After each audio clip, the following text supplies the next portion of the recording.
Amigos de Su Salud, gracias por acompañarnos y bienvenidos al programa de los especialistas. Les saluda Joel Flores. Vamos a iniciar con nuestro primer invitado. El día de hoy tenemos a la licenciada Silvia Peralonso, directora médico asociado para MSD Oncología, licenciada en farmacia por la Universidad Complutense de Madrid, con maestría además en investigación clínica por el Colegio Oficial de Farmacéuticos. ¿Cómo está, licenciada? Gracias por esta plática. ¿Cómo andamos en cáncer renal en nuestro país? ¿Cuáles son las estadísticas? ¿Cómo se manifiesta este padecimiento, esta enfermedad oncológica? ¿Cuáles son los tratamientos de actualidad? Hoy conoceremos distintos aspectos del comportamiento de esta enfermedad.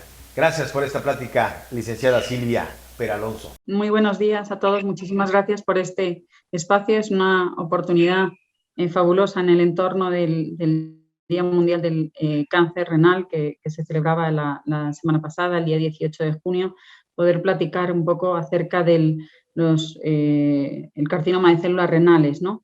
En realidad es un tumor que a nivel mundial viene a ocupar como el número 14 en cuanto a incidencia y mortalidad. En el caso de México, pues en cuanto a incidencia ocupa el número 11, en cuanto a incidencia con 5.925 casos, según lo reportado por Globocan, y respecto a mortalidad como el número 10, con 3.083 fallecimientos a causa de este padecimiento, ¿no?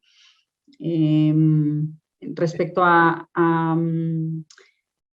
qué tipo de carcinoma de células renales es el más frecuente, generalmente, bueno, sabemos que los riñones son dos órganos que se encuentran situados en la parte superior del abdomen, en parte protegidos por las costillas, en la zona del retroperitoneo, que se ocupan de filtrar la sangre y depurarla de sustancias tóxicas y regular el volumen del cuerpo, ¿no? Y fundamentalmente la parte cóncava se encuentra hacia el interior del cuerpo y es por donde tiene lugar la entrada de vasos principales y donde sale el uréter, que es el tubo colector de la orina. Y la mayoría de estos tumores, cuando hablamos de carcinoma de células renales, hablamos de unos tumores que surgen en la parte de la corteza renal, en la parte más exterior del tumor, del riñón, perdón, y la gran mayoría suelen ser esporádicos, es decir, surgen por mutaciones adquiridas a lo largo de la vida, ¿no?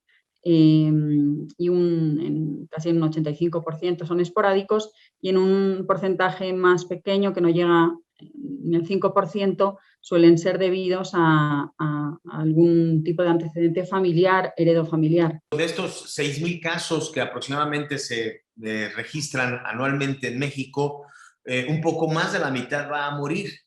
Sin embargo, bueno, el padecimiento detectado de forma oportuna tiene altas probabilidades de ser manejado el padecimiento. Efectivamente, eso sucede un poco en todas las neoplasias y en carcinoma de células renales pues no es la excepción, dependiendo del estadio en el que pueda ser diagnosticada la enfermedad. Pues obviamente el abordaje desde el punto de vista del tratamiento que pueda proporcionar el equipo multidisciplinario difiere, ¿no? Cuando hablo de equipo multidisciplinario me refiero pues obviamente a los médicos de especialistas, los urólogos, como el oncólogo médico, como otro tipo de especialistas, patólogos. Es importante que ante una sospecha de carcinoma de células renales pues se hagan los estudios adecuados para determinar el diagnóstico y en función de la estadificación pues se ofrece un tipo u otro de tratamiento. La gran mayoría, el 65% de los tumores se diagnostican en una etapa localizada, pero es cierto que hay ya un porcentaje bastante importante de tumores que se diagnostican, alrededor del 16%, en una etapa regional, es decir, que ya se han afectado los ganglios linfáticos, ¿no?, del organismo y otro 16% en etapa más avanzada, ¿no?, en etapa metastásica, que significa que la enfermedad se ha extendido a otros órganos más allá del riñón. Pues en el caso de enfermedades localizadas, sí, el abordaje quirúrgico con una nefrectomía, que puede ser parcial, o sea, la extirpación parcial de ese tumor y del riñón, o una nefrectomía total, pues no requeriría a lo mejor de mayor seguimiento, ¿no? O sea, de mayor tratamiento. digámoslo de esa manera, ¿no? En el caso de tumores muy localizados, pero ya en el caso de enfermedad más avanzada, ya sí van a requerir de un tratamiento sistémico y obviamente las posibilidades de cura pues disminuyen, ¿no? Si vemos un poco la proporción que puede haber de pacientes que están vivos a 5 años cuando el diagnóstico se realiza en una etapa localizada, estamos hablando de alrededor del 92,6, el 93% de los pacientes están vivos a 5 años, mientras que si estamos hablando de enfermedad avanzada, enfermedad a distancia, el porcentaje de pacientes que están vivos a 5 años pues disminuye a un 11%, ¿no?, de los pacientes, con lo cual sí es importante el estadio del diagnóstico para definir cuál es el abordaje. Bien, entonces detectado de forma oportuna, pues el pronóstico es muy bueno. ¿Cómo se empieza a manifestar el padecimiento, licenciada? ¿A qué edad? ¿Cuál es la etapa o los años en los que puede tener mayor vulnerabilidad el paciente? Y bueno, ¿cómo empieza a manifestarse esta enfermedad? Muy buena pregunta. La verdad que se trata de una enfermedad en la que la mediana edad del diagnóstico está en los 64 años y el deceso, la mortalidad asociada a la mediana edad de la mortalidad asociada al carcinoma de células renales se da alrededor de los 71 años. Si hablamos un poco de los síntomas que pueden estar asociados al carcinoma de células renales, pues hay varios síntomas. Se habla de una tríada patognomónica de 3 síntomas: la hematuria, que significa sangre en orina, un dolor en el flanco o un bulto en el abdomen, pero no siempre esos síntomas se van a manifestar en todos los diagnósticos de carcinoma de células renales. Dependiendo, por supuesto, del estadio de la enfermedad, también pudieran aparecer algunos otros síntomas, como puede ser la pérdida de peso, la anemia, la fatiga, presión arterial elevada. Al final va a depender mucho del estadio en el que se encuentre la enfermedad, ¿no?, al diagnóstico, para que aparezcan unos u otros síntomas. Y obviamente también entendiendo que la hematuria, por ejemplo, tampoco es un síntoma que esté asociado exclusivamente con el cáncer de riñón. Por ejemplo, la hematuria también puede manifestarse en situaciones que no son oncológicas, como puede ser una infección de orina. Lo relevante en este punto es que ante cualquier signo o síntoma que pudiera estar asociado al carcinoma de células renales, pues se acuda con el médico para al final determinar a qué se debe, ¿no?, estos síntomas. La dificultad un poco en el caso de carcinoma de células renales es que no siempre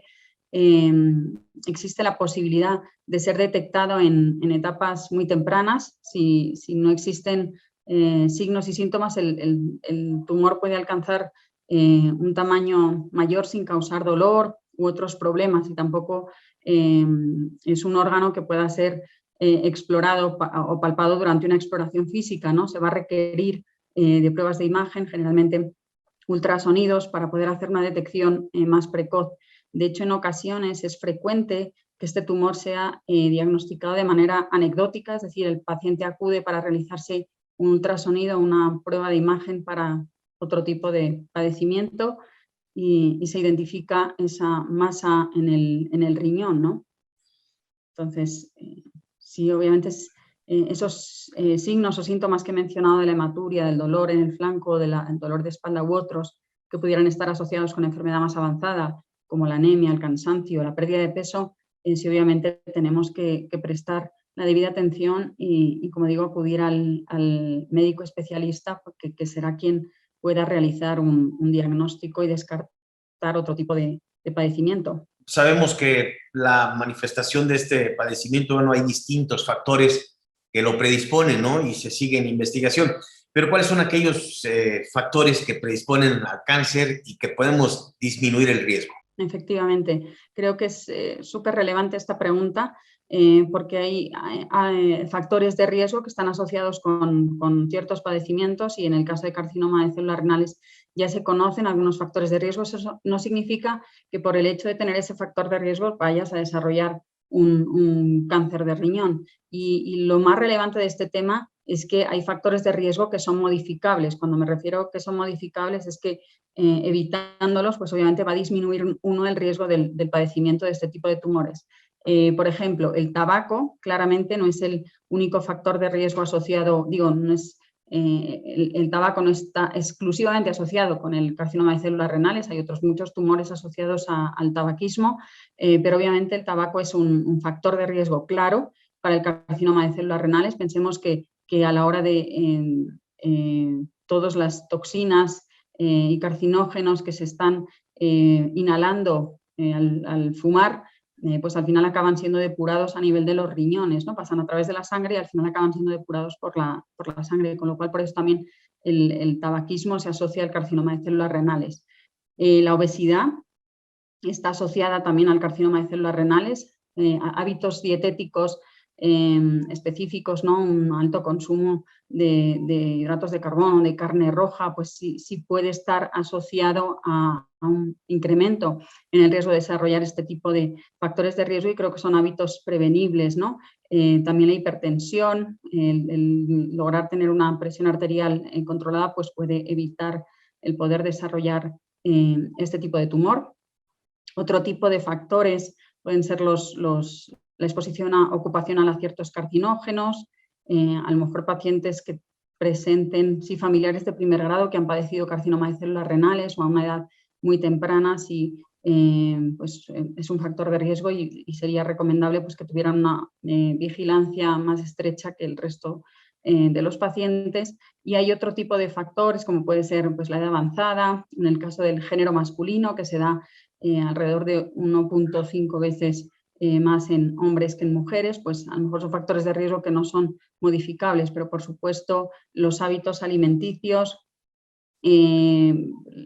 controlar el peso a través de un ejercicio físico moderado, elegir una dieta rica en frutas y vegetales, pues por supuesto, y controlar también la presión arterial pueden ser factores de riesgo modificables para reducir el riesgo de padecer este tipo de tumor. Y por último, uno le preguntaría, ¿cuál es el tratamiento de actualidad para manejar este padecimiento, cáncer renal? Pues, tradicionalmente, los tratamientos dirigidos a evitar la generación de vasos sanguíneos y lo que se llaman inhibidores de tirosinquinasa o terapia dirigida, que se ha hablado, pues forman parte del arsenal terapéutico que ha existido en el caso del carcinoma de células renales avanzado, y hoy por hoy en enfermedad avanzada pues empiezan a desarrollar, se ha identificado que está asociado en la génesis de los tumores, de los carcinomas de células renales, la evasión del sistema inmunológico. Es decir, nuestro sistema inmunológico